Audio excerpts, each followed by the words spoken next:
गुरुर्ब्रह्मा गुरुर्विष्णु गुरुर्देवेश्वरः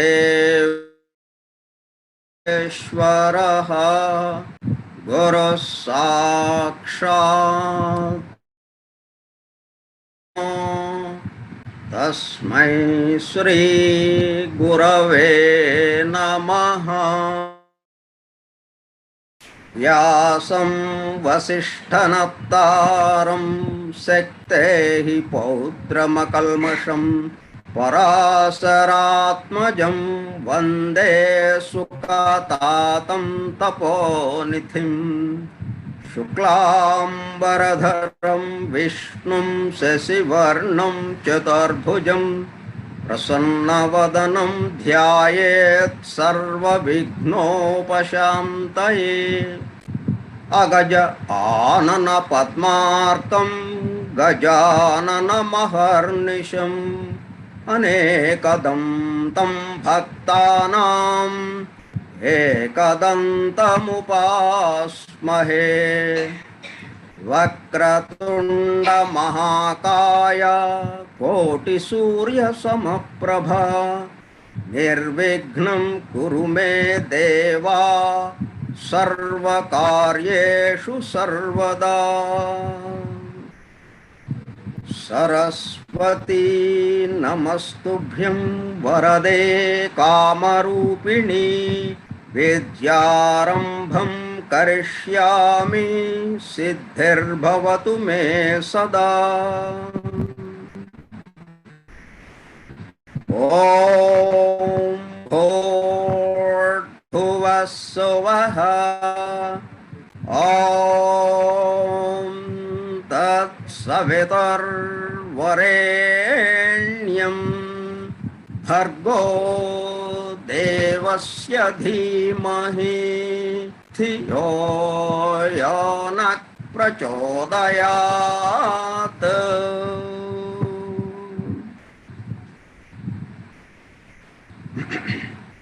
O hidden life, vibrant in every autumn, O hidden light, shining in every creature, O hidden love, embracing all in oneness, may each who feels himself as one with thee know he is also one with every other.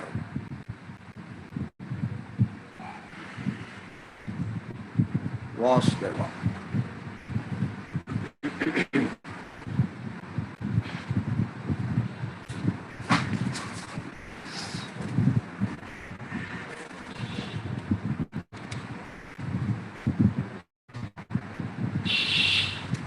The Divine Plan పాఠము 8 18/10/2020 ఆదివారము మధ్యాహ్నము 11:30 గంటలు.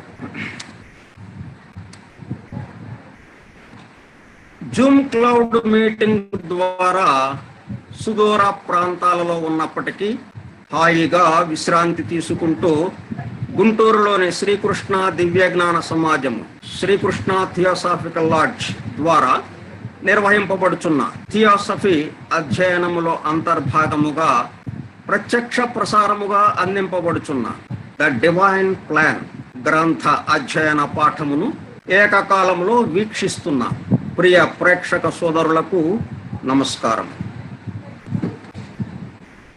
ఇప్పుడు మనం చెప్పుకున్న ఎలా ఉంటుందంటే, ఇంటి లోపలికి మనందరము వెళ్లకుండా ఇంటి బయటనే ఉండి ఇంటి లోపల ఉన్న విషయములను కొద్దిగా చెప్పుకుంటున్నాము.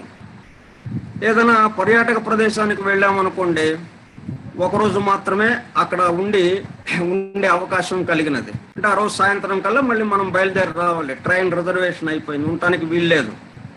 ఆ ఒక్క రోజులోనే మనం మొత్తం ఊళ్ళో ఉన్నాయన్నీ తిరిగి చూడాల్సిన అవసరం ఏర్పడుతుంది. అప్పుడు ఏం చేస్తాం, చూడవలసినవి తెలుసుకోవలసినవి ఎన్నో ఉన్నప్పటికీ గబగబా తొందరగా అన్నీ చూడడం పూర్తి చేస్తాం. అట్లా మనం దీన్ని ఏం చేసుకుంటున్నాం అంటే, డివైన్ ప్లాన్ని చాలా కొద్ది సమయంలో ఎక్కువ విషయాన్ని చెప్పుకోవాల్సిన అవసరం ఏర్పడింది. కాబట్టి మనం బయటగానే ఉంటూ, కాకపోతే దానికి తాళం చేతుల్లాగా మనం చెప్పుకుంటున్నాం. ఈ తాళం చేతులతో మీరు ఆ గది లోపలికి వెళ్ళి మొత్తం ఏమేమి ఉన్నాయో అవన్నీ కూడా మీరు అర్థం చేసుకోవడానికి వీలయ్యేటట్టుగా మనం ఈ అధ్యయనం కొనసాగిస్తున్నాం అన్నమాట. ఇప్పటి వరకు 6 మౌలిక తత్వ దివ్య ధర్మములు, డివైన్ లాస్, వాటికి సంబంధించి సృష్టిలో వ్యక్తమవుతున్న క్రమములో స్థూల జగత్తులో వ్యక్త రూపములుగా ఉన్న డాక్ట్రిన్స్ అనగా సిద్ధాంతములు లేక సూత్రములు గురించి కొంతమేర వివరించుకున్నాము. వాటి పేర్లు ఒకసారి గుర్తు చేసుకుందాం. డివైన్ లాస్, వాటికి సంబంధించిన డాక్ట్రిన్స్. ఎందుకు గుర్తు చేసుకోవాలి? ఇట్లా మనం ప్రతిదానికి ప్రశ్న వేసుకుంటే చక్కటి సమాధానాలు వస్తాయి మనకి. అంటే చివరిగా ఈ నెల 4వ తేదీన 7వ పాఠంను వివరించుకున్నాము. ఆపై మరలా ఈరోజే వివరించుకుంటున్నాము. అంటే ఈరోజు 18వ తారీఖు. అంటే మధ్యలో మరి 14 రోజులు గడిచిపోయినాయి. అంటే ఒక మన్వంతరం అయిపోయింది అనమాట. 14 మనువులు అయిపోయింది కాలం. ఈ మధ్యలో ఎన్నో విషయములు మీరు విన్నవి వాటి మీద ఒకదాని మీద ఒకటి ఉండి ఉంటాయి. క్రింద అడుగున ఎక్కడో ఉన్న వాటిని బయటకు లాగాలి కదా, అందుకని గుర్తు చేసుకుందాం అని అంటున్నాం అనమాట. అందుకు ఇది ఎట్లా ఉంటుందంటే, ట్రాన్స్పోర్ట్ కంపెనీలో కూడా వచ్చిన సరుకు వచ్చినట్లు బేళ్ళు, చెక్క పెట్టెలు, అట్టపెట్టెలు అన్నీ ఒకదాని మీద ఒకటి పేరుస్తుంటారు. మనకు కావలసిన పెట్టెను తెచ్చుకోవడానికి వారి వద్దకు వెళ్ళినప్పుడు ముఠా కూలీలు అది వచ్చి చాలా రోజులు అవడంతో ఎక్కడో అడుగున ఉన్న దానిని అతి కష్టం మీద తీసి మనకు డెలివరీ ఇస్తారు. ఆ విధముగా అన్నమాట. అలాగే మన స్థితి గురించి కూడా అన్వయించుకోవచ్చు. స్వస్థితి, అసలైన స్థితి ఏంటి మనది? స్వస్థితి. అటువంటి దానికి ఏమైంది? మనం దానిపై పదార్థము, మ్యాటర్ పొరలుగా లేయర్స్గా కప్పబడిపోవటంతో స్వస్థితి అన్నది కప్పబడిపోయింది. మన స్వస్థితిని మరచినాము. మరలా దానిని గుర్తు తెచ్చుకుంటే మన వస్తువును ఎక్కడో అంతరాంతరములలో నిగూఢముగా ఉన్న దానిని బయటకు తీసి మనకు డెలివరీ ఇచ్చుటగా కూడా సంకేతింపవచ్చును. మన స్వస్థితిని మనము డెలివరీ తీసుకున్నటకే మనము దివ్య జ్ఞాన సమాజంలో సభ్యులుగా చేరాము. ఇది ఎక్కడ డెలివరీ ఇస్తారు మనకి? దివ్య జ్ఞాన సమాజంలో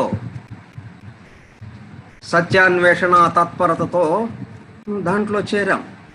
ద డివైన్ ప్లాన్ గ్రంథ అధ్యయనము కూడా అందుకే. ఓకే, సరే, మన పాఠమునకు వద్దాము. దివ్య ధర్మములు, సిద్ధాంతముల పేర్లు ఇప్పుడు ఒకసారి గుర్తు చేసుకుందాం అనుకున్నాం కదా, వాటి పేర్లు చెప్పుకుందాం. మొదటి దివ్య ధర్మము the laws of periodicity, the law of periodicity అంటే పర్యాయత్వ ధర్మం, the doctrine of constant renewal. రెండవది the law of adjustment, the doctrine of balance and harmony. మూడవది the law of essential unity, the doctrine of hierarchies. నాలుగవది the law of self unfoldment, the doctrine of essential identity.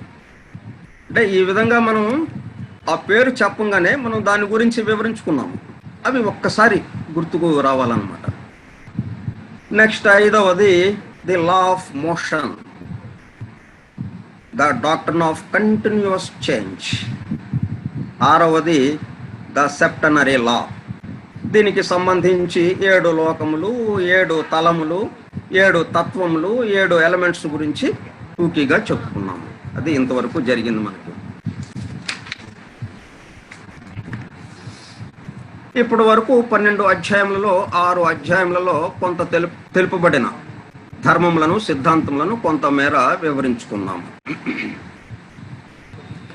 ఈరోజు 6వ ధర్మమైన the సెప్టనరీ లా, సప్తాహ ధర్మములు, సిద్ధాంతములు లేక సూత్రములు తెలుసుకుందాం. The doctrine of spheres, దీనికి సంబంధించిన డాక్ట్రిన్ ఏంటన్నమాట? ది డాక్ట్రిన్ ఆఫ్ స్పియర్స్, విశ్వగోళముల సిద్ధాంతము లేక సూత్రము గురించి దానిలో ఉపవిభాగములుగా ఉన్న సిద్ధాంతముల గురించి మరియు ద డాక్ట్రిన్ ఆఫ్ రేసెస్ మూలజాతుల సిద్ధాంతము లేక సూత్రము గురించి తెలుసుకున్నటకు ప్రయత్నిద్దాము. రచయిత జాఫ్రియ బార్బరొక ఆశీర్వాదముతో.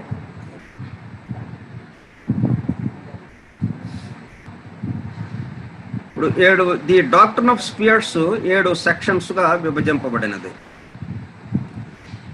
అవి doctrine of globes, doctrine of lokas and talas, the doctrine of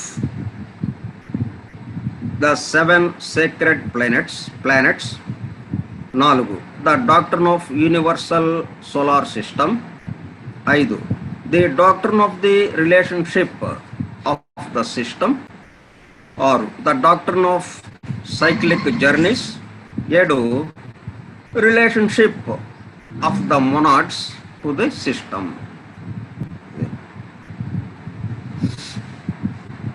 అంటే మెయిన్గా డాక్ట్రిన్ ఆఫ్ స్పియర్స్ అనేది చెప్పుకుంటా వచ్చి దాంట్లో ఉపవిభాగములుగా ఇంకొక 7 రకాలైనవి చెప్పారన్నమాట. ఇవన్నీ ఎందుకని అంటే ఇలాగ విభజించుకోవడం ఎందుకు అంటే విషయాన్ని మనం జాగ్రత్తగా అర్థం చేసుకోవడం కోసం. ఒక్కసారిగా దాన్ని అర్థం చేసుకోలేరు. పళ్ళెంలో అన్నం ఉంది, కూర కలుపుకున్నాం, మొత్తం ఒక్కసారిగా తినలేం కదా, ఒక్కొక్క ముద్ద తింటాం. అట్లాగా మనం వీటిని ఉన్నది ఒకటిగానే ఉంది. పళ్ళెంలో అన్నం ఎలాగైతే ఒక ముద్దగా ఉందో, ఒకటే ఇదిగా ఉందో, ఈ మొత్తం సమస్తము కూడా సృష్టి అంతా కూడా ఒకటే ఇదిగా ఉంది, ఒక ముద్దగా. కానీ మనకు అర్థం అవడం కోసం దాన్ని విడివిడిగా తీసుకుంటున్నాం అన్నమాట.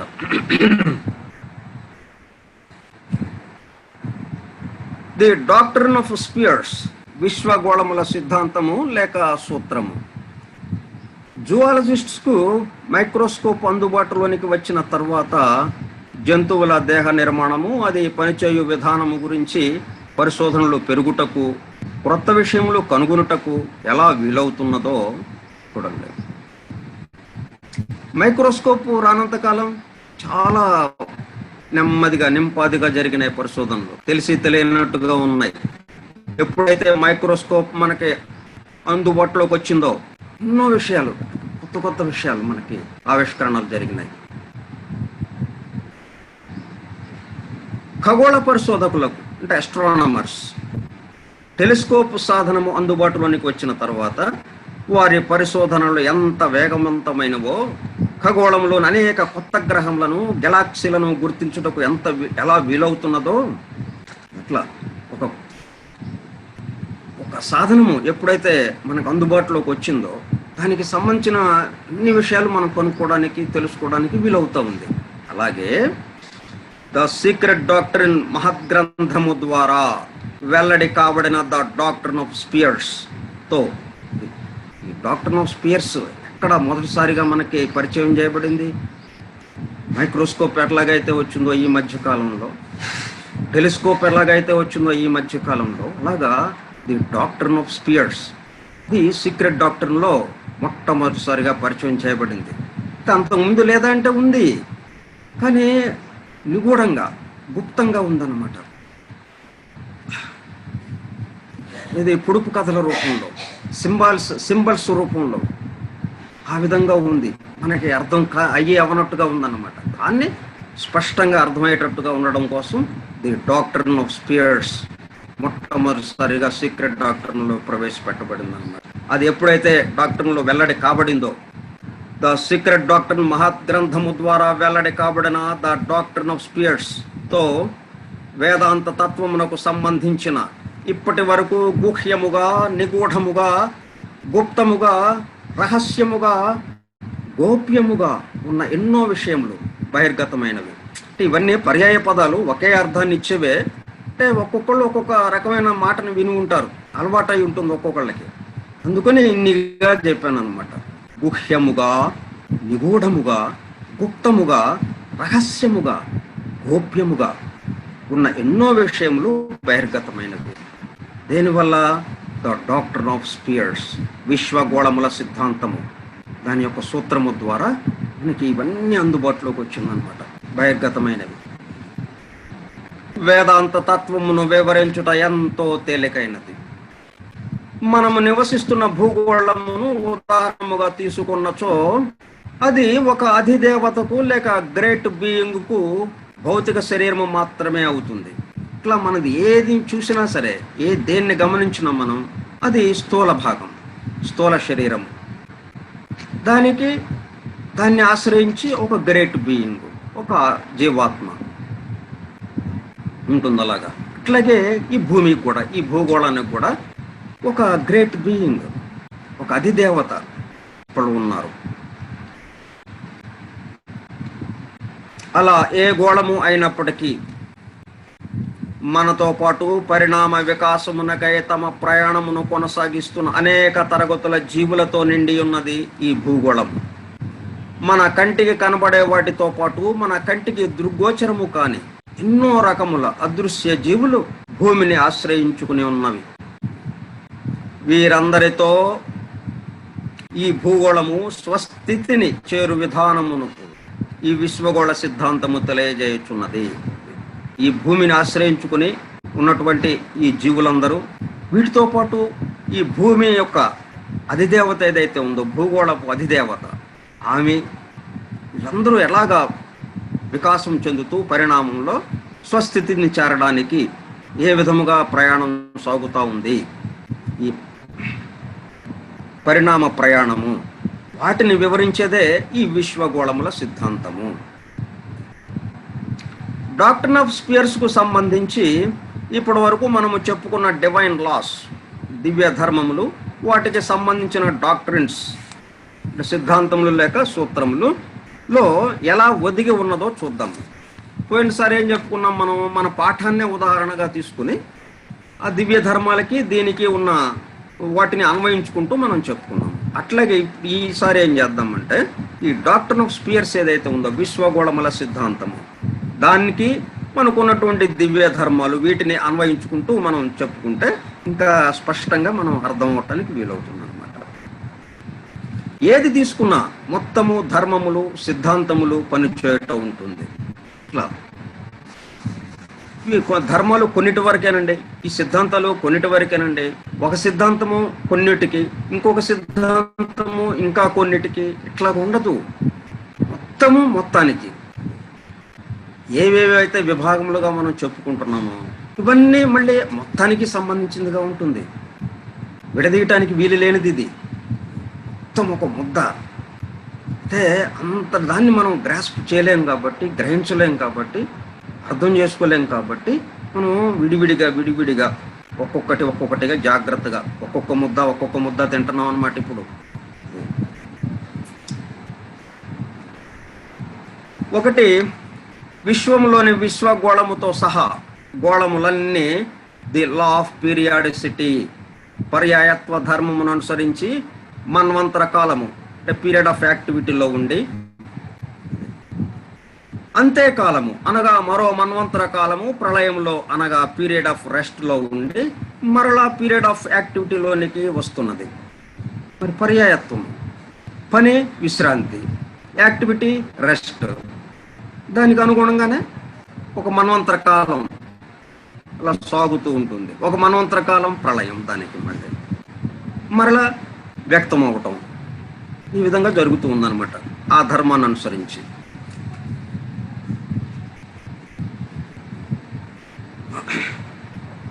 డాక్ట్రిన్ ఆఫ్ కాన్స్టెంట్ రెన్యువల్ ద్వారా దానికి సంబంధించిన మనకి సిద్ధాంతము లేక సూత్రం ఏంటి, కాన్స్టెంట్ రెన్యువల్. ఆ కాన్స్టెంట్ రెన్యువల్ అనేది లేకపోతే ఎక్కడిదక్కడ ఆగిపోతుంది కదా. మనం ఛార్జింగ్ పెట్టలేదు మనం సెల్ ఫోన్కి, ఇంకంతే ఆగిపోతుంది. ఎప్పటికప్పుడు మనం అది బ్యాటరీ అయిపోవడం, మరలా మనం ఛార్జింగ్ పెట్టడం, బ్యాటరీ అయిపోవడం, ఇలా జరుగుతూ ఉంది. ఎప్పటికప్పుడు రెన్యువల్ చేస్తున్నాం దాని యొక్క శక్తిని. అందువల్ల అది అలాగ ఆగిపోకుండా మళ్ళీ నెక్స్ట్ దానికి వెళుతూ ఉంది, ఇంకొక స్థితికి. ఈ రెండు స్థితులు, ఒక స్థితి ఇంకొక స్థితికి ప్రయాణం చేస్తూ ఉందన్నమాట ఈ కాన్స్టెంట్ రెన్యువల్ అనే సిద్ధాంతము ద్వారా. అట్లా ప్రతిదీ కూడా. ఇక రెండవ లా, ది లా ఆఫ్ అడ్జస్ట్మెంట్ కు సంబంధించి ఆయా మన్వంతరములలో దిద్దుబాటు లేక సరిచేయవలసిన విషయము ఉన్నప్పుడు the doctrine of balance and harmony ద్వారా సమతూకము మరియు సమరసత సూత్రము ద్వారా సరిచేయబడి సమతూకము మరియు సమరసతకు తీసుకురావడం జరుగుతున్నది. అడ్జస్ట్మెంట్, ఏదైనా అవసరమైనప్పుడు అడ్జస్ట్ చేయటం అనేది. 3, the law of essential unity, అంటే భగవతత్వముతో నిండిన ఏకత్వ దివ్య ధర్మమును అనుసరించి ద డాక్ట్రిన్ ఆఫ్ హైరార్కీస్ ద్వారా, పీఠ గురు పరంపర లేక పరిపాలక వ్యవస్థ ద్వారా గోళములకు సంబంధించిన అధిదేవతలు పీఠ గురు పరంపర లేక పరిపాలక వ్యవస్థలోని తమ పై అధిదేవతలను అనుసరిస్తూ తమ పరిణామ వికాసమును కొనసాగిస్తుంటారు. ఉదాహరణకు గ్రహగోళములకు సంబంధించిన అధిదేవతలు సౌరమండల దేవుని అధీనంలో, సౌరమండల దేవుడు విశ్వ సౌరమండల దేవుని అధీనంలో తమ అభివృద్ధిని పొందుతుంటారు. ఆ విధముగా ప్రతి గోళాది దేవతలు తమ పైన ఉన్నవారిని, ఆపై వారు ఆ పైన ఉన్నవారిని ఈ విధముగా కొనసాగుచునే ఉండును. మిగతా వాటితో తమకు గల ఏకత్వమును సూచిస్తూ ఒకటి అంచెలంచెలుగా అనేకమైన విధమును తెలుపుతున్నది. విశ్వ సౌరమండలేశ్వరుని వ్యక్త రూపముగా సౌరమండల దేవుడు, ఆయన వ్యక్త రూపముగా గ్రహగోళ అధిదేవతలు ఈ విధముగా పైనుండి దిగువకు వ్యక్తమగుచున్నవి. ఒకటే ఇన్ని రకాలుగా వ్యక్తమైంది అనే దానికి ఈ విధంగా ఉందన్నమాట. Next, the law of self unfoldment.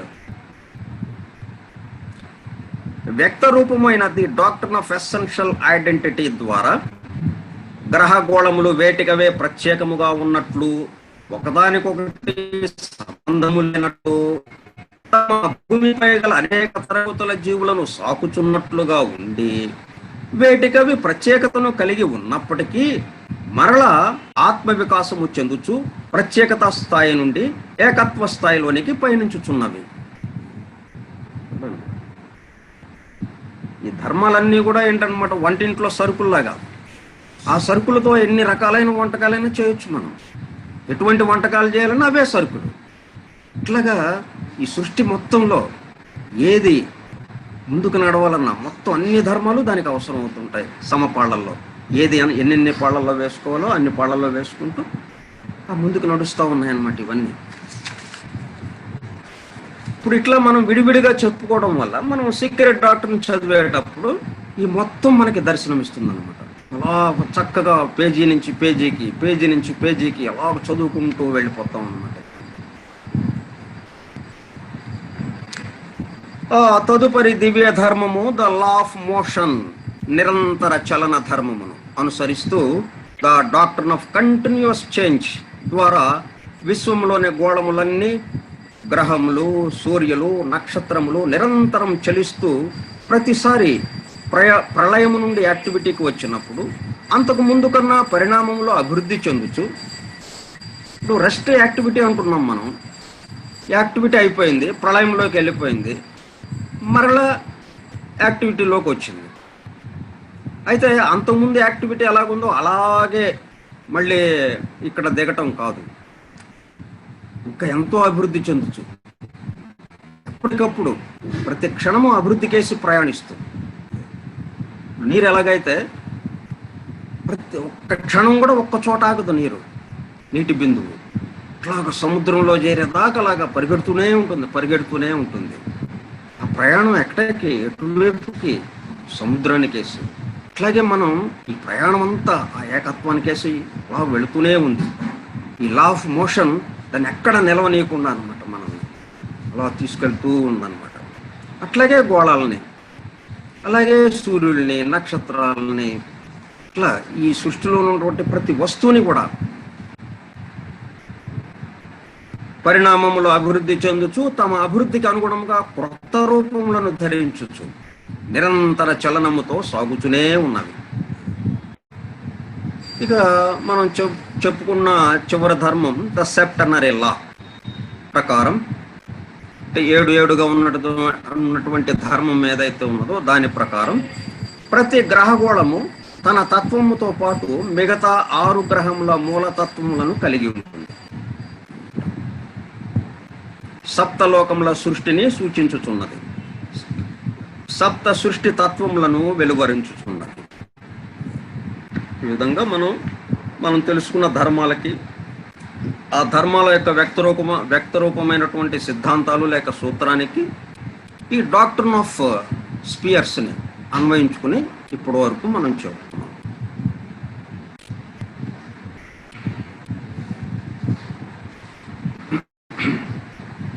తర్వాత ఈ గోళాలు తిరుగుతూ ఉన్నాయి. ఎలా తిరుగుతున్నాయి వాటి గురించి మనం కొంత వివరించుకోవాల్సిన అవసరం ఉంది. గోళముల పరిభ్రమణము గురించి కొంత వివరించుకోవలసిన అవసరము ఉన్నది. గోళముల పరిభ్రమణము వర్తులాకారముగా గానుగెద్దు తిరిగినట్లుగా తిరుగుతున్నప్పటికీ ఆ పరిభ్రమణము పైకి స్పైరల్గా తిరగటం ఉంటుంది. గానుగెద్దు తిరుగుతున్నట్లు అంటే అదేంటనమాట, అంటే మనం గానుగెద్దు తిరుగుతూ ఉంటుంది ఎద్దు, అదే పరిధిలో అదే పరిభ్రమణం, ఇంకా పైకి ఉండదు కిందకి ఉండదు, తిరిగిన చోటే తిరుగుతూ ఉంటుంది. అందుకే గానుగెద్దు జీవితం అంటుంటారు చూడండి. ఎదుగు బదుగు లేని జీవితాన్ని గానుగెద్దు జీవితం అయిపోయింది అన్నట్టుగా ఉంటుంది. అయితే దీంట్లో తమాషా ఏంటంటే, ఇప్పుడు అది తిరుగుతూ ఉంటుంది కదా, మధ్యన కేంద్రంలో ఏం జరుగుతూ ఉంది, అక్కడ వేరుశనగ పప్పులు లేకపోతే నువ్వు పప్పులు ఇట్లాగా వేసేస్తే అవి నలుగుతూ ఉంటాయి. అవి నలిగి నూనె కారుతూ ఉంటుంది అనమాట. దాంట్లో నుంచి ఉన్నటువంటి నూనెని బయటికి లాగుతూ ఉందన్నమాట. అంటే కేంద్రంలో పని జరుగుతూ ఉందన్నమాట. పరిధిలోనేమో తిరుగుతూ ఉంటే కేంద్రంలో కావలసిన పని జరుగుతూ ఉంది. అంటే పరిధి నుంచి కేంద్రానికి శక్తిని పంపిస్తున్నట్టుగా ఉందన్నమాట. దాన్ని సెంట్రిపెటల్ అని అంటాం అనమాట. సెంట్రిపెటల్ ఎనర్జీ అంటే కేంద్రమునకు ఆకర్షించే శక్తి. అలాగే రంగుల రాట్నం అని ఉంది ఒకటి, అది కూడా తిరగటమే. రంగుల రాట్నం కూడా తిరుగుతూ ఉంటుంది. కానీ ఎలా తిరుగుతుంది అది, మధ్యలో వాడు తిప్పుతుంటే కేంద్రంలో ఈ పరిధి తిరుగుతూ ఉంటుంది. అంతేని పరిధి తిరిగితే కేంద్రం తిరగటం ఉండదు, కేంద్రం దగ్గర పని జరగటం ఉండదు. కేంద్రం దగ్గర పని జరుగుతుంటే దానికి యొక్క ఫలితంగా చుట్టూ తిరుగుతూ ఉంటాయి. చుట్టూ ఉన్న ఆ బొమ్మలు ఉంటాయి కదా, ఆ బొమ్మల మీద కూర్చున్న వాళ్ళు కూర్చుంటే వాళ్ళని తిప్పుతూ ఉంటుంది ఈ రంగుల రాట్నం. దాన్ని ఏమంటామంటే సెంట్రిఫ్యూగల్ ఫోర్స్ అనమాట. అది అంటే కేంద్రము నుండి పరిధికి ఆకర్షించే శక్తి అనమాట. అది అంటే కేంద్రం నుంచి పరిధికి, పరిధి నుంచి కేంద్రమునకు, ఇట్లా రెండు శక్తులు పనిచేస్తూ ఉన్నాయి, ఒకదానికొకటి వ్యతిరేకమైనవి. అట్లా పనిచేయడం వల్లే దాన్నే వ్యాన ఉదానము అని కూడా చెప్తాం మనం పంచ ప్రాణాల్లో. ప్రాణ అపాన వ్యాన ఉదాన సమాన, ఈ వ్యాన ఉదానానికి సంబంధించిందనమాట. ఇవి కేంద్రం నుంచి పరిధికి, పరిధి నుంచి కేంద్రమునకు. అట్లాగా ఉండటం వల్లే మనం అలాగ మన యొక్క ఆకారాలన్నీ నిలబడి ఉన్నాయి. లేకపోతే లోపల నుంచి అలా కేంద్రం నుంచి బయటికి తన్నేస్తూ ఉందనుకోండి, మొత్తం శరీర భాగాలన్నీ ఎక్కడ చల్లా చెదరైపోతాయి మనం. అట్లా కాకుండా ఏం చేస్తుందనమాట, కేంద్రం వైపుకి లాగేది ఒక శక్తి పనిచేస్తూ ఉంది. పరిధి నుంచి కేంద్రానికి బలమైన శక్తి ఒకటి పనిచేస్తూ ఉంది. అప్పుడు కేంద్రం నుంచి పరిధికి వెళ్ళే ఆ బలాన్ని, ఆ శక్తిని ఆపుతూ ఉందన్నమాట. అది అలాగా సమంగా ఉంచుతుంది అనమాట.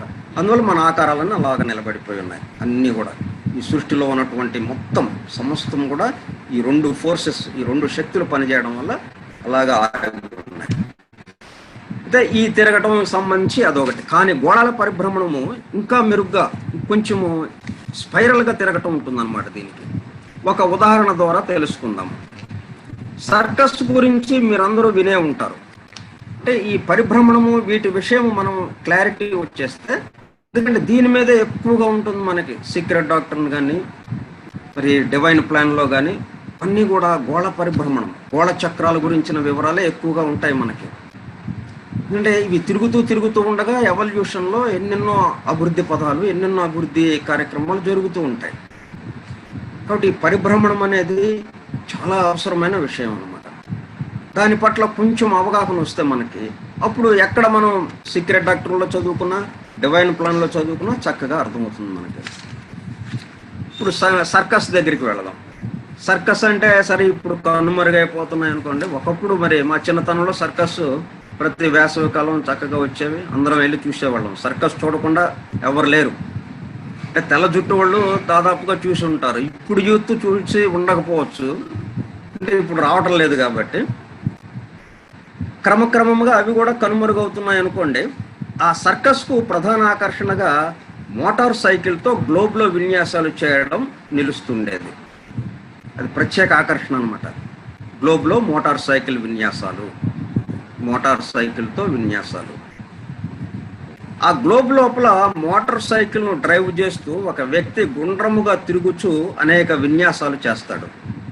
మోటార్ సైకిల్ను నడిపేవాడు గ్లోబ్లో దానిని ఎలా నడుపుతాడో గమనిస్తే, అది ఎందుకు ఇది చెప్పుకుంటున్నాం అంటే, మనం ఆ గ్లోబ్లో వాడు మోటార్ సైకిల్తో ఎలా విన్యాసాలు చేస్తున్నాడు, ఎలా దాన్ని నడుపుతున్నాడు, అది కనుక మనం గమనిస్తే విశ్వంలోని గోళములన్నీ సూక్ష్మజీవి మొదలుకొని సౌరమండలేశ్వరుని వరకు పరిణామ క్రమంలో వికాసం ఎలా జరుగుతున్నదో తెలుస్తుంది. ప్రతి వాడి నడక ఎలాగుంది, భ్రమణం ఎలాగుంది, ఒక లోకంలో నుంచి ఇంకొక లోకానికి అభివృద్ధి ఎలా నడుస్తూ ఉంది, అది చక్కగా తెలుస్తుంది అనమాట మనకు. మోటార్ సైకిల్ను ఏటవాలుగా నడుపుతూ, అంటే ముందేం చేస్తాడు, నేల మీద గ్లోబ్ లోపల పెద్ద గ్లోబ్ ఉంటుంది, ఆ గ్లోబ్ లోపల కింద ముందు తిరుగుతాడు. తిరుగుతూ తిరుగుతూ నెమ్మదిగా ఏటవాలుగా మారుస్తాడు. దాన్ని మార్చి కొంచెం పైకి వస్తాడు. పైకి వచ్చి మళ్ళీ అట్లాగే గుండ్రంగా తిరగడు. అక్కడి నుంచి అలా కొంచెం పైకి, అలా కొంచెం పైకి, అట్లాగా పూర్తిగా పైకి వెళ్ళిపోతాడు. ఇలాగా అంచెలంచెలుగా అనమాట. మనం కొండ చుట్టూ రహదారి ఎలాగుంటుందో, కొండ చుట్టూ మనకి ఘాట్ రోడ్డు, అయితే ఘాట్ రోడ్ ఇక్కడ ఏంటంటే మెలికలు మెలికలుగా తిరుగుతుంది ఒకవైపే. అట్లా కాకుండా కొండ చుట్టూరా వచ్చేటట్టుగా అట్లాగా ఉంటుందన్నమాట దీని యొక్క నడక. మోటార్ సైకిల్ను ఏటవాలుగా నడుపుతూ ఒక్కో పరిభ్రమణము కొండ చుట్టూ దారి మెలికలు మెలికలు తిరుగుచూ పైకి పైకి వెళ్ళుచూ శిఖరమును చేరునట్లు గ్లోబ్ పై భాగమునకు చేరి తిరిగి క్రిందకు అదే పద్ధతిలో గ్లోబ్ అడుగు భాగమునకు మరలా గ్లోబ్ అడుగు భాగానికి వస్తాడు. మళ్ళీ ఇక్కడి నుంచి మరలా అడుగు భాగము నుండి గ్లోబ్ పై భాగమునకు ఈ విధముగా ప్రదక్షిణము చేస్తుంటాడు అన్నమాట. ఇక్కడ మనకి గ్లోబ్లో ABCDEFG అని జనరల్గా మనం ఈ అక్షరాలతో గుర్తుపెట్టి గ్లోబ్స్గా చెప్తుంటాం. మనం ఒక గ్లోబ్ నుంచి ఇంకో గ్లోబ్కి అది భ్రమణం జరుగుతూ ఉంటుంది. చిట్ట చివరికి D దగ్గరకు వచ్చేవాళ్ళకల్లా పూర్తిగా భౌతిక స్థాయికి చేరినట్టుగా, మళ్ళీ ఇక్కడి నుంచి మళ్ళీ ఆత్మ స్థాయికి మళ్ళీ వెళ్ళేటట్టుగా మళ్ళీ ఊర్ధ్వముఖంగా ప్రయాణం ఉంటుంది. అదేమో అధోముఖంగా కిందకి దిగుతుంటే ఇది ఊర్ధ్వముఖంగా పైకి వెళ్ళటము. అవి ఇప్పుడు ఈ పద్ధతిలో తిరుగుతూ ఉంటుంది అనమాట. ఈ పద్ధతిలోనే విశ్వగోళముల పరిభ్రమణము ఉంటుంది.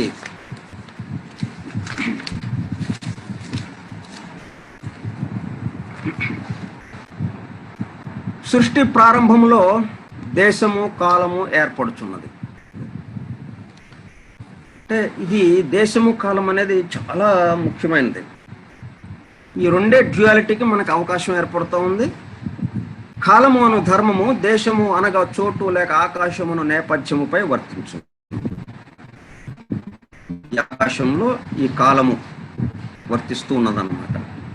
సృష్టిలో ఏర్పాటును ముందుగా మనము తెలుసుకోవలసిన అవసరం ఉన్నది. అంటే పరిభ్రమణము, దాని యొక్క వరుస ఏంటి, ఎట్లాగా ఉన్నది అనేది కొంత అవగాహన వచ్చింది మనకి. తర్వాత ఈ సృష్టిలో ఏర్పాటు ఏంటో ముందు చూద్దాం. క్రమక్రమముగా ప్రకృతిలో మునిగి, అంటే పూర్తి స్థూలానికి వచ్చి, ప్రకృతిలో మునిగి అంటే పూర్తిగా స్థూలానికి వచ్చి, అంటే D అనే గోళం దగ్గరికి వచ్చి గాఢముగా లీనమై పిదప క్రమక్రమముగా దానిలో నుండి బయటకు వచ్చుటయ్యే ఈ ఏర్పాటు. మళ్ళీ ఆ D నుంచి ఏమవుతుంది ప్రయాణం, అక్కడ ఆగట్లేదు. లా ఆఫ్ మోషన్ ఉంది కదా, మనల్ని ఎవరిని ఆగనివ్వదు. లా ఆఫ్ మోషన్ ఏదైతే ఉందో నిత్య చలన ధర్మం, నిరంతర చలన ధర్మం, అది D దగ్గర ఆగనివ్వదు. స్థూలంగా వచ్చి ఇక్కడ బాగుంది, చక్కగా హాయిగా ఉంది ఇక్కడ అని ఇక్కడ ఆగిపోతే కుదరదు, వెంటనే లాక్కెళ్తూ ఉంటుంది మనల్ని. మళ్ళీ EFG ఊర్ధ్వముఖంగా మరలా వచ్చిన ప్లేస్కి అన్నట్టుగా ఆ విధంగా మన ప్రయాణం సాగుతూ ఉంటుందన్నమాట.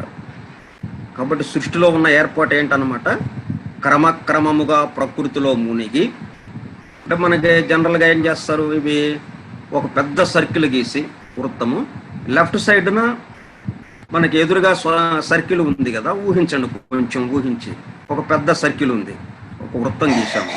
ఆ వృత్తంలో ఎడం వైపున 3 చిన్న చిన్న సర్కిల్స్, మళ్ళీ ఎడం వైపుగా ఈ అట్టడుగు భాగం, ఆ సర్కిల్ యొక్క అట్టడుగు భాగం ఏదైతే ఉందో అక్కడ 4వ సర్కిల్, మళ్ళీ ఈ 3 సర్కిల్స్ లెఫ్ట్కి ఏదైతే ఉన్నాయో వాటికి సమానంగా రైట్ సైడ్ వైపు ఇంకొక 3 సర్కిల్స్ అక్కడ ఉంటాయి. అంటే ఏబిసి లెఫ్ట్ సైడ్, డి కింద ఉంటుంది నేల మీదగా అన్నట్టుగా, బాటమ్ ఆఫ్ ద సర్కిల్ పూర్తి దిగువగా ఈ డి అనే పాయింట్ ఉంటుంది.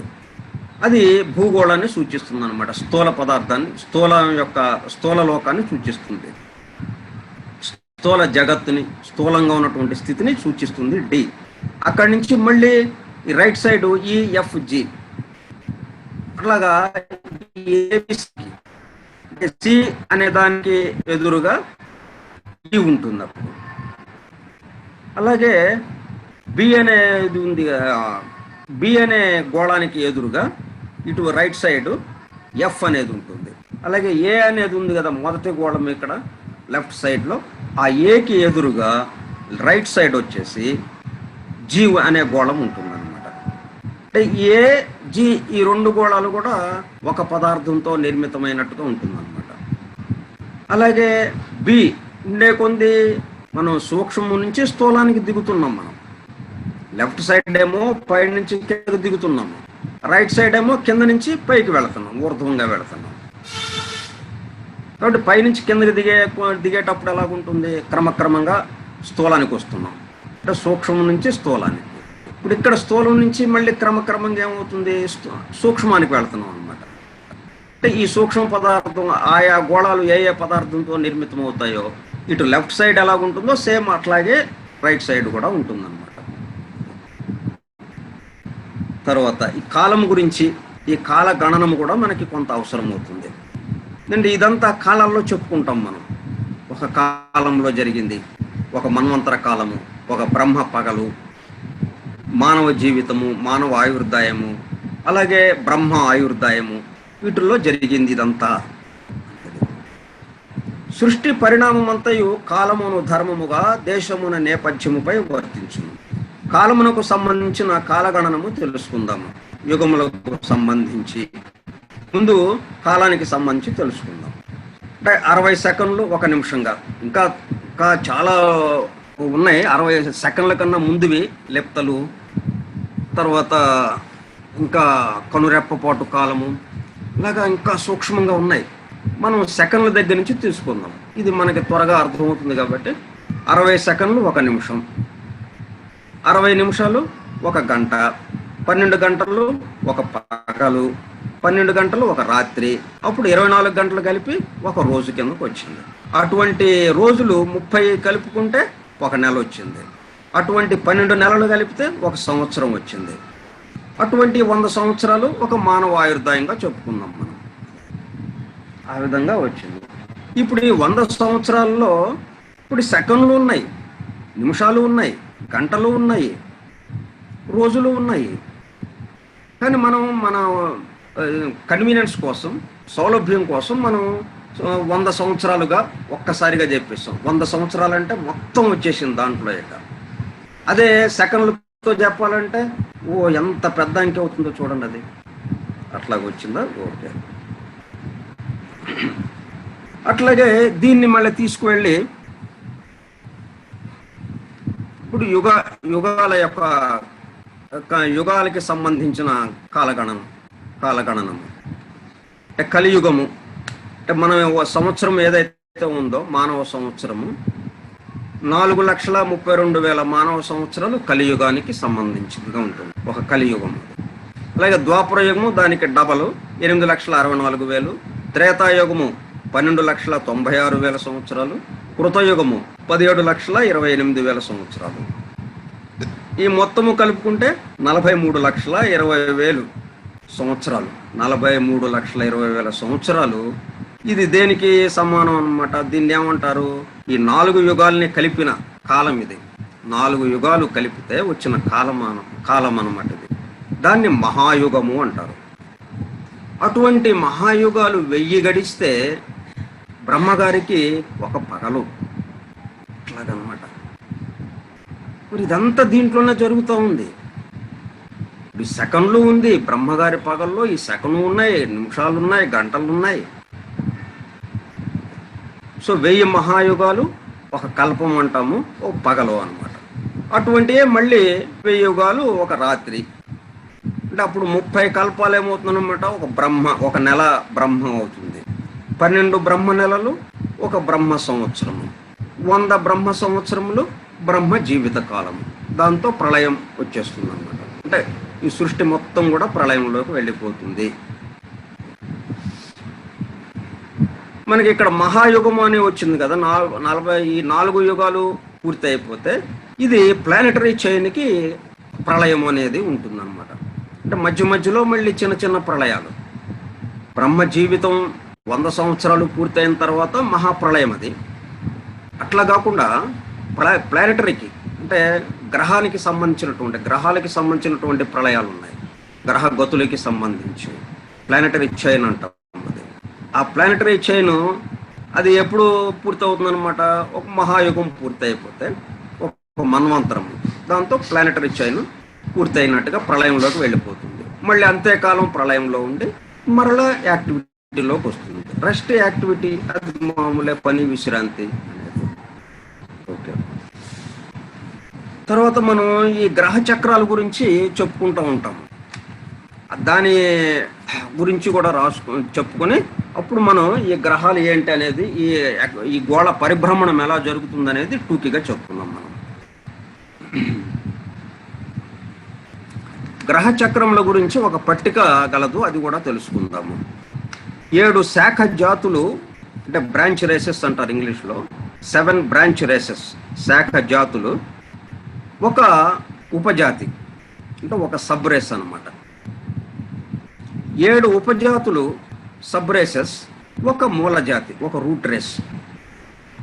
అంటే ఒక రూట్ రేస్లో ఎన్ని శాఖ జాతులు ఉంటాయన్నమాట? 7 49 శాఖ జాతులు ఉంటాయన్నమాట. ఈ 7 మూల జాతులు ఏమవుతుంది? మళ్ళీ ఒక మూల జాతి ఎలాగుంటే ఇటువంటి మూల జాతులు 7 కలుపుకుంటే 7 మూల జాతులు రూట్ రేసెస్ ఒక ప్రపంచ కాలం, వరల్డ్ పీరియడ్ అంటారు అన్నమాట. అటువంటివి 7 ప్రపంచ కాలాలు. అంటే మనం ఒక గ్లోబ్లో మళ్ళీ చిన్న చిన్న 7 గ్లోబులు ఉంటాయి. ఆ 7 గ్లోబుల్ని మొత్తం తిరిగి వచ్చేస్తే అది ఒక వరల్డ్ పీరియడ్గా అయిపోతుంది. ఒక ప్రపంచకాలం పూర్తయినట్టు. ఒక ప్రపంచకాలం పూర్తయిందంటే అర్థం ఏమిటి? 7 మూల జాతులు మొత్తం అక్కడ నివసించి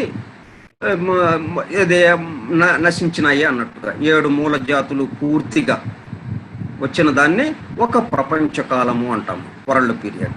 అటువంటి వరల్డ్ పీరియడ్స్ 7 కలుపుకుంటే ఒక రౌండ్ కిందకు వస్తుంది, పరివర్తము, 1 రౌండ్ అంటారు. అటువంటి రౌండ్స్ 7 పరివర్తములు అనగా రౌండ్స్ ఒక చక్ర కల్పము, అంటే చైన్ పీరియడ్ అనమాట. అంటే ప్లానెటరీ చైన్. అంటే ఇక్కడికి వచ్చేటప్పటికల్లా మనకి మన్వంతరం పూర్తవుతుంది అనమాట. ఒక మన్వంతరం గడుస్తుంది. దాంతో బ్రహ్మ పగలు పూర్తవుతుంది, బ్రహ్మకి రాత్రి మొదలవుతుంది. అంటే ఈ ప్లానెటరీ చైన్ డిసల్యూషన్లోకి వెళ్ళిపోతుంది అనమాట. దీనికి ప్రళయం, బ్రహ్మకి ప్రళయం కాదు, బ్రహ్మకేమో రాత్రి. ఇక్కడ బ్రహ్మ పగలు, అది బ్రహ్మకి తర్వాత నెక్స్ట్ రాత్రి మొదలైంది. మన ప్లానెటరీకి వచ్చేటప్పటికల్లా ఈ చక్రకల్పము చైన్ పీరియడ్కి 7 రౌండ్స్ పూర్తయ్యేటప్పుడు వస్తుంది. ఒక చక్రకల్పం ఏమవుతుందంటే ఈ ప్లానెటరీ చైన్ డిసల్యూషన్లోకి వెళ్తుంది, ప్రళయంలోకి వెళ్ళిపోతుంది. 7 చక్రకల్పంలో ఒక చైన్ పీరియడ్, అంటే 7 చైన్ పీరియడ్స్ లేక చక్రకల్పంలో ఒక పరిణామ వ్యూహము, స్కీమ్ ఆఫ్ ఎవల్యూషన్ అన్నమాట. అటువంటివి 10 పరిణామ వ్యూహములు, అంటే 10 schemes of evolution. 1 our solar system, ఒక సౌర కుటుంబము. One solar system. అప్పుడు ఈ సోలార్ సిస్టమ్కి వచ్చేటప్పటికల్లా అప్పుడు ప్రళయంలోకి వెళ్తుంది ఈ సౌర కుటుంబం. 10 పరిణామ వ్యూహాలు పూర్తయిన తర్వాత అప్పుడు ఈ సౌర కుటుంబం సంబంధించి ప్రళయంలోకి వెళ్తుంది. ఇట్లాగా ఇది జరుగుతూ ఉందన్నమాట. అంటే మనకి ఎట్లాగైతే ఈ నెలలు, రోజులు, నెలలు, సంవత్సరాలు ఈ విధంగా గడుస్తూ 100 సంవత్సరాల్లో మనం ఎట్లాగైతే ఒక జన్మ అయిపోతూ ఉందో అట్లాగే ఇవి కూడా వీటికి కూడా అలాగా జరుగుతూ ఉంది అన్నమాట.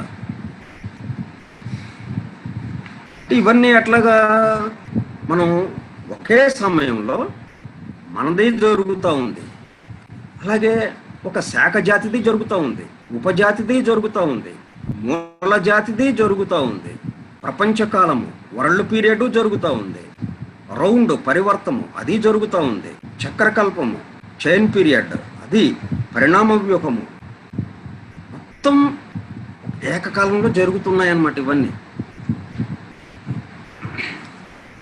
అయితే ఎవరిది వాళ్ళది ఎక్కడికక్కడ టైం ఒకటే, అందరికీ టైం కాలం మాత్రము అందరికీ ఒకటే.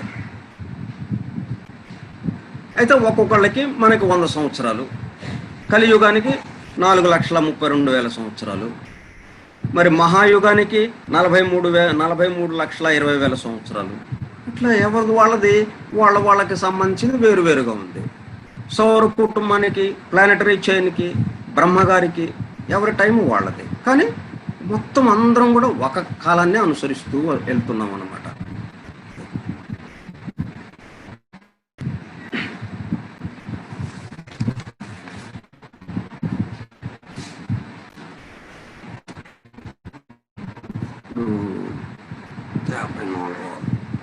ఈ గ్రహ చక్రాల గురించి ఒక్కసారి కొంచెం వివరించుకుంటే మనకు బాగా అర్థమవుతుంది.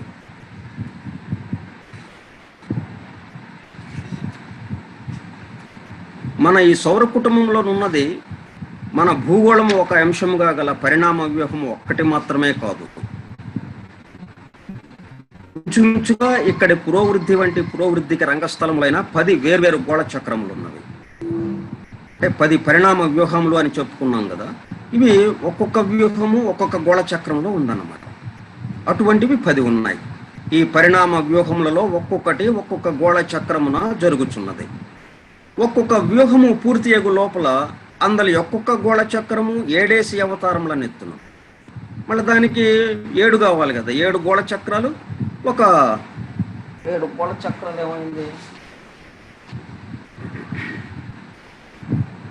ఒక పరిణామ వ్యూహం అయింది. 7 గోళ చక్రాలు ఒక పరిణామ వ్యూహము. ఒక పరిణామ వ్యూహం పూర్తయింది అంటే అర్థం ఏంటి, 7 గోళ చక్రాల యొక్క పరిభ్రమణం పూర్తయింది అని. మళ్ళీ 7 చక్రాల యొక్క పరిభ్రమణం పూర్తయిందంటే అర్థం ఏంటి, అట్లా వెనక్కి ముందుకు వెళ్ళాలన్నమాట. అలాగే వెనక్కి 7 చక్రకల్పములు అంటే చైన్ పీరియడ్స్ అని మనం అనుకుంటున్నాం కదా, అది ఒక పరిణామ వ్యూహము. ఒక పరిణామ వ్యూహం పూర్తయింది అంటే అర్థం ఏమిటి, 7 చక్రకల్పాలు అది పూర్తయినాయి. గోళ చక్రముల యొక్క 7 అవతారములు అది ఎత్తింది అనమాట, 7 అవతారాలు ఎత్తింది అది. మళ్ళీ ఈ పరివర్తన రౌండ్స్ దగ్గరకు వస్తే 49 రౌండ్స్ పూర్తయినాయి అనమాట. 7 చక్రకల్పాలు ఇట్లాగ వచ్చేటప్పుడు కల్లా 7 49 అయింది. అలాగా ఇట్లాగ ఒకేసారిగా ఇవన్నీ జరుగుతూ ఉంటాయి. అంటే ఎవరి కాలం వాళ్ళది, ఎవరి కాలగణనము వాళ్ళది, ఒక టైం లిమిట్, ఎవరి టైం లిమిట్ను బట్టి వాళ్ళు వెళ్ళిపోతుంది. ఇప్పుడు ఎట్లాగంటే ఇప్పుడు నాది జరుగుతూ ఉంది, నేను జన్మించాను, నాది జరుగుతూ ఉంది. ఈ లోపల మా అమ్మాయి వచ్చింది, ఆమెది జరుగుతూ ఉన్నది. ఈ లోపల మా మనవడు వచ్చాడు, వాడిది జరుగుతూ ఉన్నది. ఒకేసారి ఇవన్నీ కూడా మళ్ళీ చూడండి, ఒకే కాలాన్ని ఆశ్రయించి నాది జరుగుతుంటుంది. నాలో భాగంగా మా అమ్మాయిది, మా అమ్మాయిలో భాగంగా వాడిది, ఇలాగా జరుగుతూ ఉంటాయన్నమాట.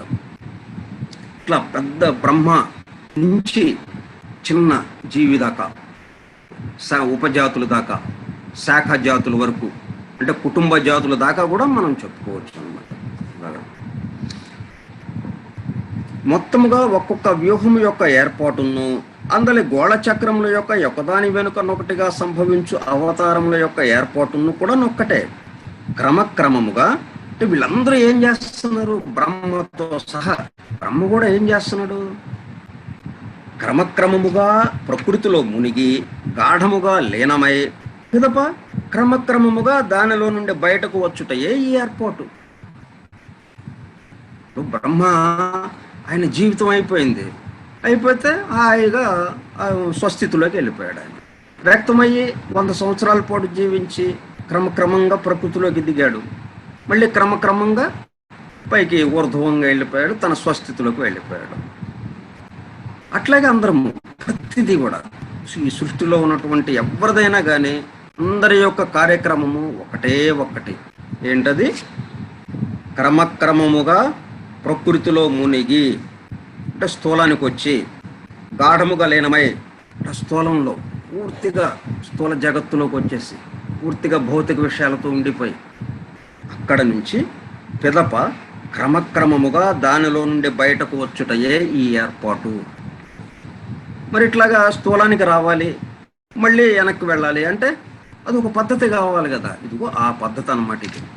మళ్ళీ ఈ పద్ధతిలో అందరూ ఎవరిది వాళ్ళదిగా ఉండాలి. మళ్ళీ ఒకదానికి ఒకటి ఇబ్బంది లేకుండా జరిగిపోవాలి. మళ్ళీ ఒకదానిలో ఒకటి ఒదిగిపోయి ఉండాలి. బ్రహ్మ యొక్క 100 సంవత్సరాల్లో బ్రహ్మ జీవిత కాలంలో మనందరము ఒదిగి ఉన్నాము, మనందరూ కూడా జరిగిపోతున్నాయి. అట్లాగా మళ్ళీ ఎక్కడ ఏమీ డిస్టర్బ్ కాకుండా అట్లా జరుగుతూ ఉన్నదన్నమాట. ప్రతి చక్రమునందు 7 గోళములు ఉంటున్నాయి. ఈ గోళములను చక్రములను కూడా ప్రకృతిలోనికి దిగి తిరిగి పైకి రావాలని నియమమును అనుసరించింది. ఇది బోధపడుటకు మన భూమి ఉన్న చక్రమును ఉదాహరణంగా గైకొందుము. ప్రస్తుతం 4వది యగు స్థూలాతి స్థూల అవతారమున ఉన్నది. కాబట్టి ఈ చక్రమునందలి 3 గోళములు పార్థివలోకమునకును, 2 కామలోకమునకును, 2 మనోలోకమున స్థూల భాగమునకును చెందినవై ఉన్నవి. మొత్తం 7 గోళాలు ఉంటాయి కదా. 7 గోళాల్లో 2 మనోలోకానికి సంబంధించిందిగా ఉంటుంది. అంటే ఈ గోళాలన్నీ కూడా మళ్ళీ లోకాలకి దీనికి సంబంధం ఉంటుందన్నమాట. ఇప్పుడు మనసు ఉంది, మనసు స్థూలంగా ఇక్కడ విడిగా లేదు కదా. మనోలోకము అది సపరేట్గా ఉంది. యాస్ట్రల్ కామలోకము సపరేట్గా ఉంది. ఈదరిక డబ్బులు సపరేట్గా ఉంది.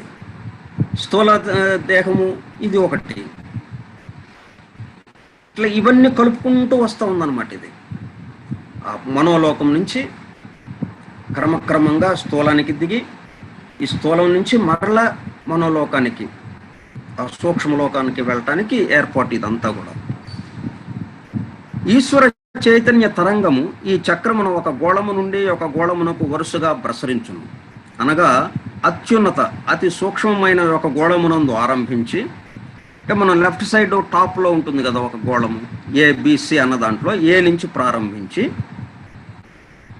ప్రారంభించి క్రమముగా స్థూలతమ గోళమునకు దిగి అంటే బిసి పూర్తి చేసుకుని డికి వచ్చేసి డి వచ్చేసి స్థూలతమం అంటే పూర్తిగా స్థూలానికి మ్యాక్సిమం మ్యాటర్గా ఉంటుందన్నమాట. అది స్థూలానికి సంబంధించిందిగా. అక్కడ నుంచి స్థూలతమ గోళమునకు దిగి తిరిగి పైకి ఎగసి ప్రారంభించిన స్థితికి సమానమైన స్థితిని పొందును. ఏ గోళం ఏదైతే ఉందో ఏ గోళం దగ్గర ఎటువంటి స్థితిలో మనం ప్రారంభించామో అటువంటి స్థితికి సమానంగా అక్కడ ఉంటుంది. కానీ ఇక్కడ ప్రారంభించిన దానికి ఇక్కడ మళ్ళీ పైకి ఎగసి వెళ్ళిన దానికి అభివృద్ధిలో తేడా. మరి పరిణామం అందుకే కదా ఈ గోళంతా. మనం ఈ ప్రయాణం అంతా ఎందుకు చేస్తున్నాం? క్రమక్రమంగా వికాసము పరిపూర్ణులుగా అవటం కోసం. అందువల్ల కిందకి దిగేటప్పుడు ఉన్నది ఏదైతే ఏ గోళంలో ఉన్నదో ఏ అనే గోళం దగ్గర ప్రారంభించాము అనుకోండి, కిందకి దిగాము, స్థూలతమ గోళం డికి వచ్చాము, డి నుంచి మళ్ళీ ఈ ఎఫ్ జికి వచ్చాము. ఈ జి అంటే ఏతో సమానంగా ఉంటుంది. కానీ ఇక్కడ అంతకుముందు కన్నా పరిణామంలో అభివృద్ధి చెందిన వాళ్ళంగా ఉంటాము. అంత అభివృద్ధితో మళ్ళీ నెక్స్ట్ గోళంలోకి వెళతాము, నెక్స్ట్ మళ్ళీ ఏ నుంచి ప్రారంభిస్తాము. ఈ విధంగా జరుగుతూ ఉంటుందన్నమాట.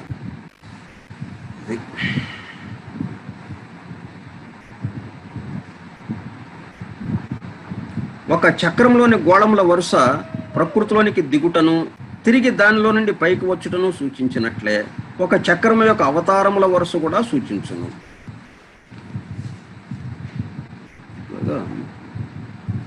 దీనిని బట్టి జీవతరంగము ప్రకృతి యందు లీనమై దానిలో నుంచి తిరిగి బయటకు లేచుట ఒక చక్రంలోని గోళములందు మాత్రమే కాక ఒక చక్రం అంతటి యొక్క ఒక్కొక్క అవతారంలో కూడా ఆ రీతిగానే జరుగునని తెలియచున్నది.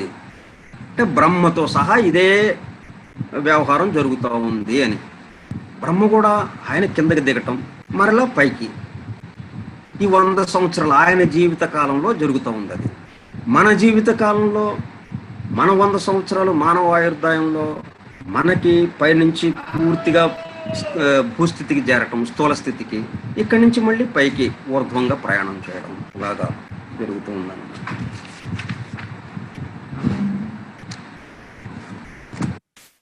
కాబట్టి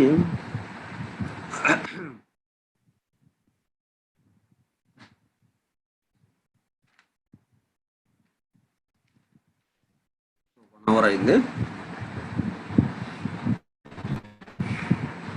కాబట్టి మనం యాక్టివిటీ పీరియడ్ అయిపోయి రెస్ట్ పీరియడ్లోకి ఇక వెళ్ళబోతున్నాం.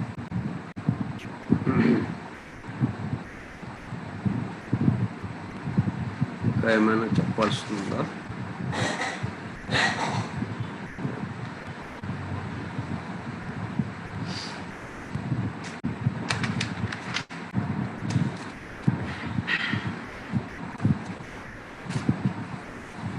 ఈ విధంగా డాక్ట్రిన్ ఆఫ్ స్పియర్స్, విశ్వగోళముల సిద్ధాంతం, ఈ విధంగా క్రమక్రమంగా ప్రకృతిలోకి దిగటం, మరలా ఊర్ధ్వంగా ప్రయాణించి స్పిరిట్కి వేసి రావటం.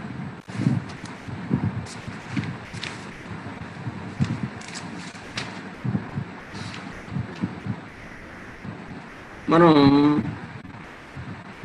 మన థియోసాఫికల్ సొసైటీ సీల్ ఉంది కదా, సింబల్ ఉన్నది, దాని గురించి ఒక్క నిమిషం చెప్పుకుందాం. ఎందుకంటే దీనికి సంబంధంగా ఉంటుంది. అది మన యొక్క సింబల్, థియోసాఫికల్ సొసైటీకి సంబంధించినటువంటి సింబల్ ఏదైతే ఉందో, సీల్ అంటే రాజముద్రిక, రాజచిహ్నము. అంటే ఒక సంస్థ యొక్క సీల్ అని అంటే అర్థం ఏంటి? రాజచిహ్నం అనమాట. అది అంటే అది కనుక మనం వేసేస్తే ఆ ముద్ర ఇంకా అది ఆ సంస్థకి సంబంధించినటువంటి విషయం మొత్తం దానికి అధికారికంగా ఇచ్చినట్టు అవుతుంది అనమాట. మనకి ఎలాగున్నాయి ఇప్పుడు? 3 లోకాలు 3 తలములు, 7 లోకములు 7 తలములు. ఇవి 2 త్రిభుజాలతో మనకి చేశారు. అంటే మనకి చుట్టూ స్నేక్ ఉంది కదా, పాము ఏం చేస్తుంది? దాని తోక తలలోకి వచ్చేసింది, తోకని కొరుకుతున్నట్టుగా ఉందన్నమాట. అంటే తల ఇట్లా స్ట్రైట్గా లేకుండా వర్తులాకారంగా ఉండి తిరిగి తోక ఎక్కడికి వచ్చింది? తల దగ్గరికే వచ్చింది. తల ప్రారంభ బిందువు అనుకోండి, తోకేమో అంచె బిందువు, ముగింపు బిందువు. ఈ ముగింపు బిందువు ఎక్కడికి వెళ్ళింది? మళ్ళీ ప్రారంభ బిందువుకి వచ్చేసింది, అంటే తల దగ్గరకు వచ్చింది. ఒక 5 నిమిషాలు చెప్పుకుందామండి. ఇది 5 నిమిషాల్లో మనం పూర్తి చేసేద్దాం. ప్రారంభ బిందువుకు వచ్చేసింది కదా. అది అంటే సర్పాన్ని ఎందుకు అక్కడ సూచించారు అంటే అది కాలానికి సంకేతం, కాలానికి అది సంకేతంగా ఇచ్చారు. అలాగే విజడంకి సంకేతంగా ఇచ్చారు అన్నమాట. అలాగే మనకి మనం వేదానికి సంబంధించి మనకు ఒక గుర్తు ఉంది మనకి. అంటే రావి ఆకుపై ఒక శిశువు పడుకొని, రావి ఆకుపై పరుండి ఉన్న ఒక శిశువు ఆయన యొక్క బొటన వేలని, ఖాళీ బొటన వేలని నోట్లో పెట్టుకున్నవాడు, నోట్లో పెట్టుకున్న ఒక శిశువు, అట్లా ఇచ్చారు సింబల్. దాన్నే మన వాళ్ళు ఏం చేశారంటే ఒక స్నేక్గా తీసుకుని ఆ స్నేక్ తల నుంచి తోక తలలోకి వచ్చేటట్టుగా పెట్టారనమాట. అంతే. లోపల ఊర్ధ్వముఖంగా ఉన్నటువంటి త్రిభుజం ఒకటి ఉంది, అధోముఖంగా ఉన్న త్రిభుజము ఒకటి ఉన్నది. 2 త్రిభుజాలు ఉన్నాయి. ఊర్ధ్వముఖముగా ఉన్న తెల్లటి త్రిభుజము, అలాగే అధోముఖముగా ఉన్న నల్లటి త్రిభుజము. ఈ రెండు కలిపి షట్కోణాకృతిగా ఉన్నది. అంటే 6 పాయింటెడ్ సింబల్గా వచ్చిందనమాట. అంటే వినపడుతుందండి? Very good, very good. అది బాగుందండి, సమయానికి చక్కగా వేశారు. చూడండి, దాంట్లో 2 త్రిభుజాలు ఉన్నాయి కదా, ఒకటి ఊర్ధ్వముఖము, ఒకటి అధోముఖంగా. అధోముఖముగా ఉన్న నల్లటి త్రిభుజము, ఊర్ధ్వముఖముగా ఉన్న తెల్లటి త్రిభుజము కలిపి షట్కోణాకృతిగా ఉన్నది. కానీ మనం ఇక్కడ 7 లోకాలు, 7 తలాలు అంతా 7గా చెప్పుకుంటున్నాం కదా, అక్కడ 6 వచ్చినాయి, షట్కోణము వచ్చింది మనకి. అంటే ఆ మధ్యలో ఒకటి ఉన్నది, అది బిందువు, కేంద్రములో ఒక బిందువు ఉంటుందన్నమాట. అది కలుపుకొని మొత్తం 7 అవుతాయి అన్నమాట మనకి. అట్లాగే దీన్ని ఈ త్రిభుజాల షట్కోణాకృతితో ఉన్నది చూసారా, ఈ 2 ఈ భారతదేశంలో విష్ణు ముద్ర అని అంటారు దీన్ని. పాశ్చాత్యులంతో సోలమన్ ముద్ర అని కూడా వ్యవహరిస్తుంటారు. అంటే ఊర్ధ్వముఖంగా అధోముఖంగా ఉన్నటువంటి 2 త్రిభుజాలు, వాటిని పాశ్చాత్యులు సోలమన్ సీల్ అంటారు. అలాగే భారతదేశంలో అది seal of Vishnu. Theosophical society సీలులో ముద్ర కూడా ఇది కలదు. తెల్లటి భుజములు గల ఊర్ధ్వముఖము, అంటే ఊర్ధ్వముఖంగా ఉన్నటువంటి తెల్లటి త్రిభుజాలు ఉన్నాయి కదా, అవి లోకాలని తెలియజేస్తూ ఉందన్నమాట. అలాగే అంటే స్పిరిట్ సైడ్ని తెలియజేస్తూ ఉంది, స్పిరిట్ సైడ్ ఆఫ్ వరల్డ్ని. అలాగే నల్లటి భుజములు గల అధోముఖ త్రిభుజము తలాల్ని తెలియజేస్తూ ఉంది. అంటే పాతాళము, అతల, వితల, సుతల, తలాతల, రసాతల ఇట్లాగా ఉన్నాయి కదా లోకాలు, వాటిని తెలియజేస్తూ ఉంటుంది అధోముఖం ఉన్న త్రిభుజము. అంటే మ్యాటర్ సైడ్ని తెలియజేస్తూ ఉంది అనమాట. ఒకటి స్పిరిట్ సైడు, ఒకటి మ్యాటర్ సైడు తెలియజేస్తూ ఉంది. కానీ 7కు చిహ్నముగా చూపించుట కొరకు మధ్యలో కేంద్రంలో మనకి డాట్ ఉండాలి. ఆ డాట్ బదులు మనకేమిచ్చారనమాట, ఒక చుక్క డాట్ పెట్టినచో అది 7కు సంకేతముగా మారుతుంది. డాట్ బదులు ఈజిప్షియన్లు వాడేటటువంటి తావ్ అని అంటారు దాన్ని, TAU, తావ్ లేక ఎన్సెటెడ్ క్రాస్ మధ్యలో చూపించబడుతున్నది.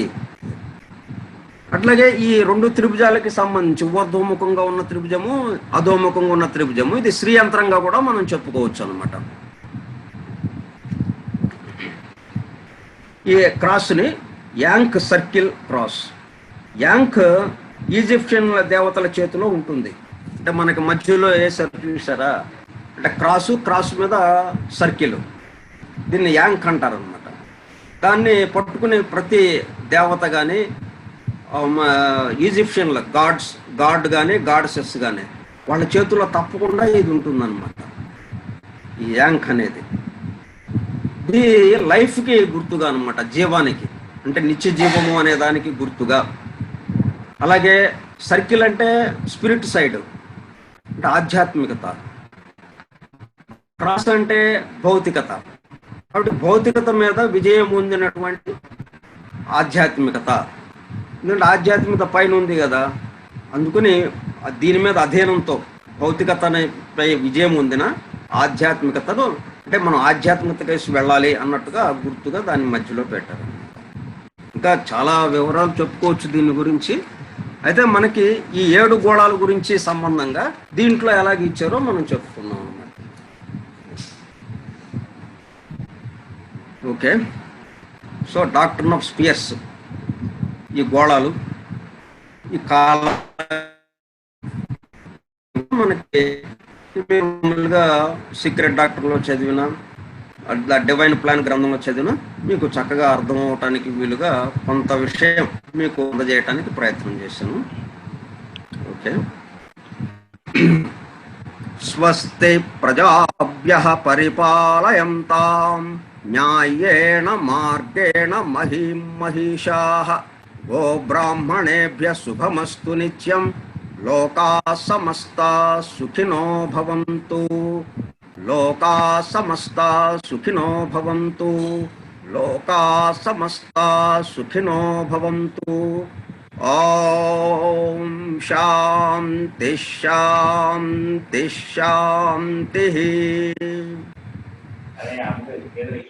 అందరికీ ధన్యవాదాలండి ఓపికగా విన్నందుకు. ఈయన బోస్ గారని రాజమండ్రి నుంచి బబిత గారు హైదరాబాద్ నుంచి దానికి అడిగినట్టున్నారు వాళ్ళు. మరి జాయిన్ అయ్యారు. జాయిన్ అయితే కొంతమంది వచ్చారండి, ఇంకా రావాలి. వాళ్ళందరినీ ఇప్పుడే జాయిన్ చేస్తాము.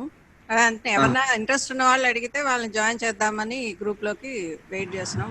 వాళ్ళంతటి వాళ్ళు వచ్చిన వాళ్ళని, ఎందుకంటే అది మన లాడ్జ్ కన్ఫైన్ చేసుకుని మొదలు పెట్టాం కాబట్టి ఎవరైనా బయట లాడ్జ్ వాళ్ళు మాకు ఇంట్రెస్ట్ ఉంది మేము వస్తామంటే వాళ్ళని తీసుకుంటాం గ్రూప్ లోకి. దూరం లేదు, అదే అందుకని ప్రాబ్లం ఏం లేదు.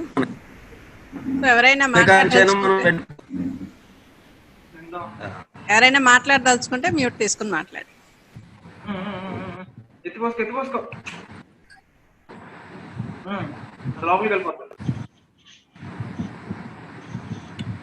ఏమైనా మాట్లాడతారా అండి?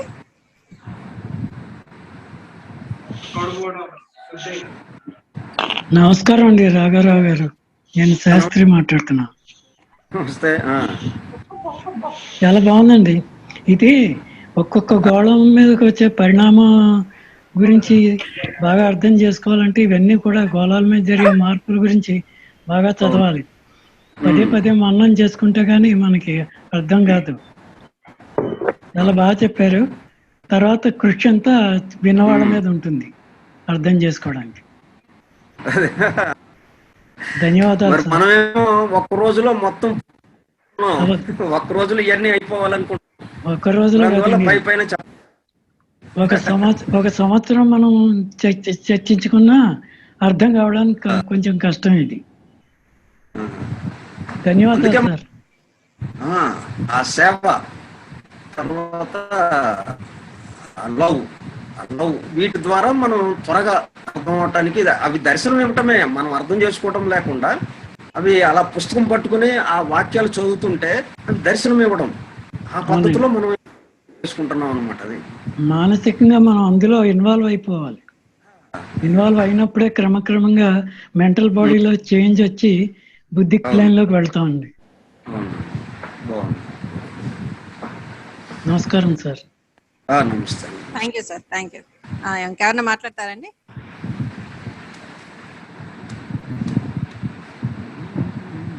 ఎవరన్నా మాట్లాడదంటే మ్యూట్ తీసుకుని మాట్లాడండి.